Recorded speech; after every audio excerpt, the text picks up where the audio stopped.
Egypt nagagalit sa Peking Sphinx ng China. 中国这头狮子已经醒了。 Kayang kopyahin ng China ang halos lahat ng bagay, pati na ang Great Sphinx of Giza. Dahil magaling silang kumopya ng kung ano-ano, may nakaisip sa China na gumawa ng full-size replica ng Great Sphinx of Giza.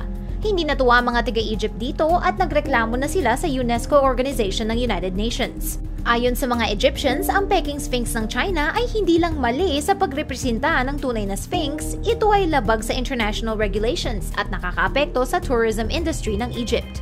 Kahit na-agree kami dito ay hindi namin mapigilang maisip na mas maraming mas importanteng problema ang kailangang ayusin ng Egypt. Mukhang okay naman ang tourism sa Egypt. Naalala niyo ba noong isang taon nang inukit ng isang Chinese student tourist ang kanyang pangalan sa kilalang Luxor Temple na 1,000 taon nang nasa Egypt? Baka ang kailangan natin ay mga Chinese replicas ng lahat ng tourist attractions para ang mga Chinese na turista ay maaaring ukitin ang kanilang mga pangalan sa mga ito. Okay ba?